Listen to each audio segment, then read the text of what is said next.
Hola, bienvenidos a este nuevo video de dolor torácico en el contexto de urgencias. Lo primero que hay que saber son algunos puntos fundamentales. Primero,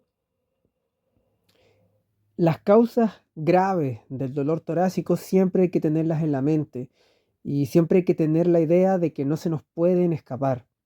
Un infarto agudo al miocardio, una angina inestable, la disección aórtica, el tromboembolismo pulmonar, el neumotórax, obviamente la atención, el neumotórax atención con mayor razón, el tamponamiento, la rotura esofágica, son fundamentales de tener en cuenta. Otro punto importante es que siempre que haya un dolor torácico, es muy buena idea tomarle el electrocardiograma y la radiografía de tórax. Y con mayor razón un electrocardiograma si es que dentro de nuestra sospecha hay un perfil de dolor isquémico. Pero de por sí el dolor torácico está bien si se le pide en los primeros 10 minutos el electrocardiograma y es aceptable, está bien que esté acompañado con una radiografía de tórax. Obviamente lo que estamos hablando ahora son conversaciones en base a lo que como médicos nosotros vamos estudiando. Esto siempre puede irse actualizando, por eso no debe irse actualizando como tal. Pero estos son los puntos por ahora que vamos a hablar en esta conversación de dolor torácico en urgencias. Es importante siempre como punto fundamental también buscar los síntomas de alarma.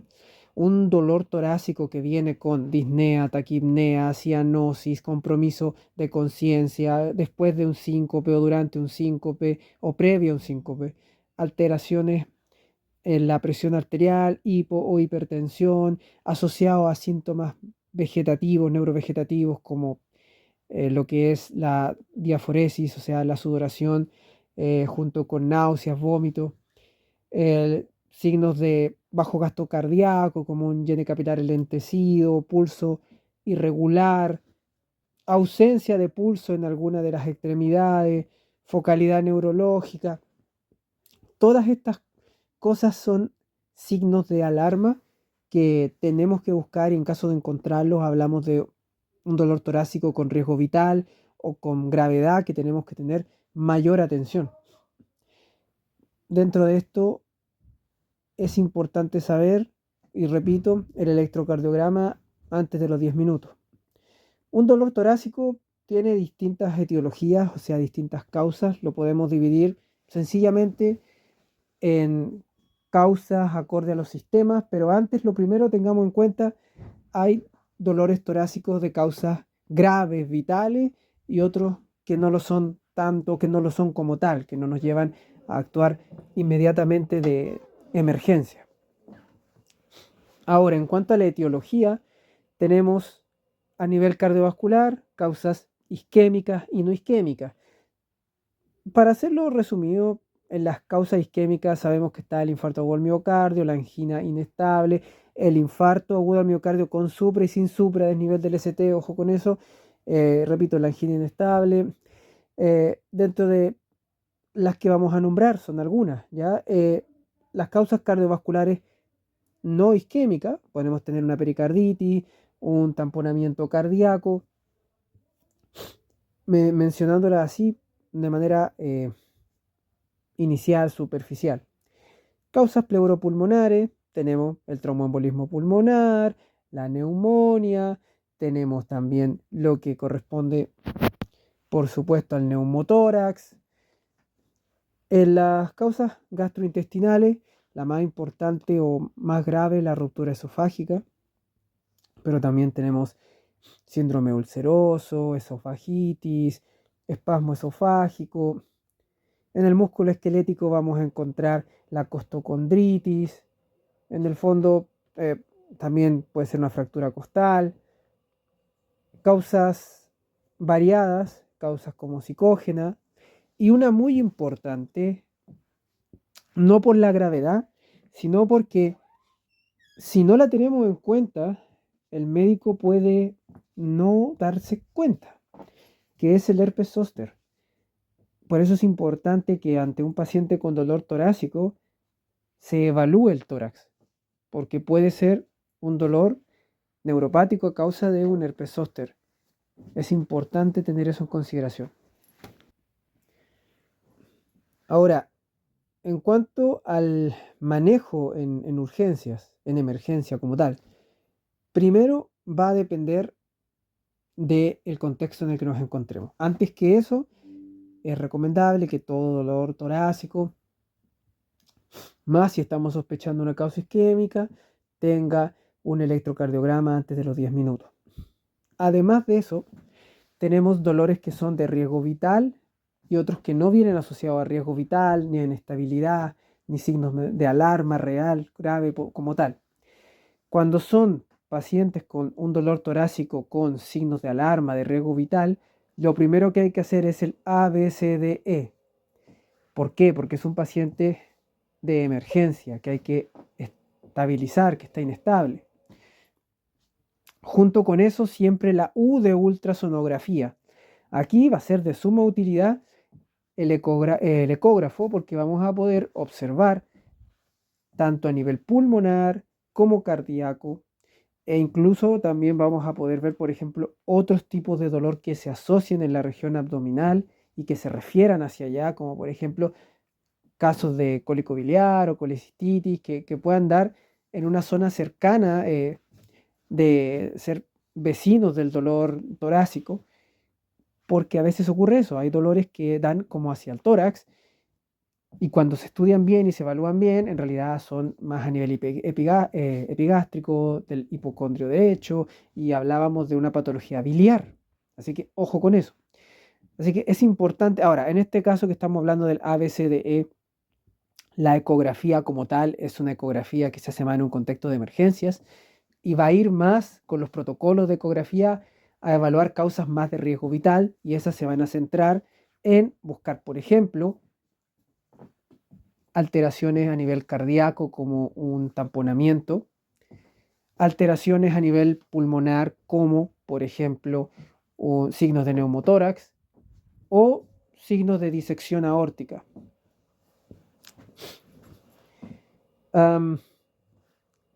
Junto con ello es importante, por supuesto, que el paciente en esta evaluación primaria, si está con sospechas de algo más grave, de riesgo vital, es aplicar la monitorización cardíaca, el acceso endovenoso, oxígeno si es necesario, de lo contrario no, pero sí tenerlo en cuenta.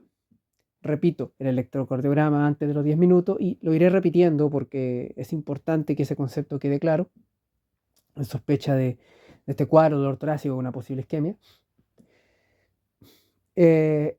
Y la evaluación diagnóstica ya más secundaria, cuando el paciente está estable, nos permita hacer una evaluación más a profundidad o derechamente, ya cuando el paciente sea evaluado en los primeros segundos y no es un paciente que esté inestable, no es un paciente que esté en riesgo vital, entonces aquí pasamos directo a lo que es la evaluación con una anamnesis más profunda, tranquilamente.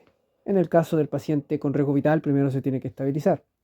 Pero esta evaluación es completa, idealmente todas las características del dolor, los agravantes, los aliviantes del dolor, el inicio, la duración, la, la zona en donde está el dolor, las características del dolor, la localización del dolor, la irradiación del dolor. Todo esto es importante para hacerse una idea del dolor en sí. Junto con eso, es sumamente importante la evaluación del examen físico. Y no solamente lo que es el corazón y los pulmones, la pared torácica para ver si hay alguna asimetría que te lleve a pensar en un neumotórax o que la pared torácica tenga signos de un herpes zóster, lo vuelvo a repetir. Observar los dermatomas es importante, pero también el abdomen, por la patología biliar que hablamos, por algunos signos de aneurisma a nivel abdominal, los dermatomas también, como dijimos, pero también los pulsos. Hay pacientes que pueden dar unos pulsos más débiles a nivel femoral, que hacen pensar en un problema agudo aórtico. o puede haber una diferencia de coartación aórtica entre una extremidad superior y la otra. Todo eso hay que tenerlo en cuenta. Los exámenes, pues los exámenes que se van a pedir, repito una vez más, de entrada un electrocardiograma pronto, también una radiografía de tórax, porque con ella observamos otras patologías que están aparte de lo que es el síndrome coronario agudo, y hablamos, por ejemplo, de una mediastinitis que se podría encontrar en una ruptura esofágica o en un síndrome aórtico agudo. Podemos encontrar signos de derrame pleural, neumonía, neumotórax, aunque mucho mejor para el neumotórax es la ecografía que se hizo al lado del paciente. Sin embargo, esto también va a ayudar. Otro tipo de exámenes que son ya parte del estudio un poquito más profundo, hemograma. Un hemograma nos puede mostrar una anemia que se está asociando a un dolor isquémico, nos puede mostrar signos de infección con leucocitosis, por ejemplo. Bioquímica general también. Así vemos cómo está el estado de los riñones del paciente, en caso que estemos sospechando también de que hay algún problema de esa índole, un paciente de insuficiente renal crónico. Y las enzimas cardíacas cuando hay un perfil isquémico, por supuesto. Hay que saber que son ideales las troponinas hoy en día y las troponinas no se toman por sí solas. La idea es que tengan un perfil, una curva, una evaluación seriada. Idealmente al menos 2 tomas. Una antes de las primeras 6 horas desde que empezó el dolor y la otra después de las 6 horas. Este cambio es el que nos va a hablar más que un valor absoluto en sí, la sospecha de, por ejemplo, un síndrome coronario agudo en el caso de un infarto sin supra-nivel del ST.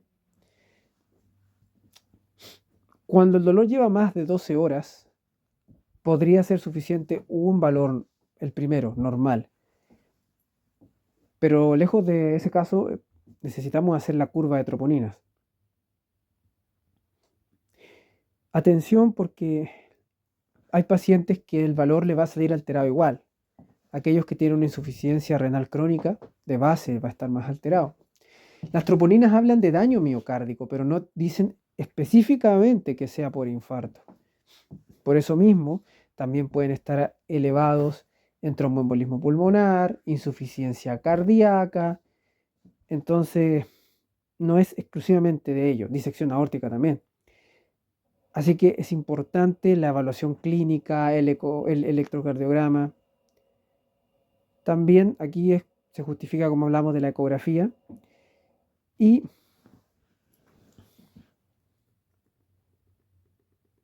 con esto nosotros podemos tomar conducta. Por supuesto que si estamos en el contexto de una sospecha de un síndrome coronario agudo, las evaluaciones como el TIMI y las otras clasificaciones de malestar, la clasificación HERT, que es inglés en inglés corazón, junto con lo que es el GRACE, nos permiten estratificar a los pacientes que están consultando en un servicio de urgencias por este dolor torácico, la probabilidad de síndrome coronario agudo, en un plazo más o menos corto. Entonces es importante tener claras esas clasificaciones si ya después de todo lo que hemos hecho estamos por ese carril sospechando síndrome coronario agudo. También es súper importante tener en cuenta que hasta un 15% de los pacientes con dolor a la palpación torácica en el examen físico sí tenían un infarto agudo al miocardio. Así que un dolor palpable no te descarta de manera automática un infarto agudo al miocardio. En un electrocardiograma, ¿qué es lo que podemos encontrar? Bueno, lo primero es que podemos encontrar un supradesnivel del ST, el cual puede estar en 2 derivaciones contiguas o más, incluso cuando es más extenso, lo que nos habla de los distintos tipos de infarto, el lateral, el inferior, lo que es el de pared anterior, etcétera, que nos mandarán, serán inmediatamente indicación de actuar en procedimiento, es decir, un procedimiento de una angioplastía como tal, pronto ya, en hemodinamia, o si es que es imposible, no es posible en el tiempo de traslado, que son este total de 120 minutos, la fibrinólisis. Y aún así, si se realiza la fibrinólisis, después poder llevarlo a un lugar donde ante cualquier situación puedan hacer una angioplastía de rescate. Pero es sí o sí ya mandatorio de esa conducta. Sin embargo, podemos encontrar otras alteraciones que también hablen de isquemia, pero no de la que se trata en hemodinamia. Podemos encontrar infradesnivel, podemos encontrar una T negativa, una T hiperaguda o incluso una T alterada que después se normalice. Todo esto nos tiene que hacer pensar en un concepto y en un contexto de isquemia. Así que, por lo mismo, no hay que olvidar los electrocardiogramas seriados. ¿Cuáles son los errores que tenemos que evitar? Aquí es súper importante tener siempre en cuenta que no hay que subestimar un dolor torácico porque sea inespecífico. ¿Qué hablo de inespecífico? Que no sea el dolor cardíaco característico como opresivo, porque hay pacientes que pueden tener equivalentes anginosos, es decir, no es típica percordalgia opresiva que se irradia hacia la extremidad o hacia el cuello, sino un dolor de otras características como disnea, síncope, y ese dolor que no sea tan característico no significa que no pueda ser un infarto, sobre todo en pacientes de ciertos antecedentes. Por ejemplo, un dolor atípico puede pasar en pacientes como adultos mayores, mujeres, diabéticos. Entonces, es importante realizar un electrocardiograma.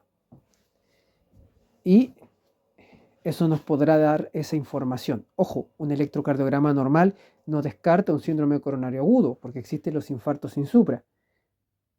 Pero esta es la primera línea de abordaje. Eso es lo que ahora podemos analizar a grandes rasgos del dolor torácico. Después, en otros videos, se podrá ir viendo de manera más detallada patología por patología. Como siempre digo, esto es solo un análisis, una conversación que obviamente viene después de haber estudiado de distintas fuentes de medicina, de evidencia y por supuesto también de lo que uno constantemente va aprendiendo.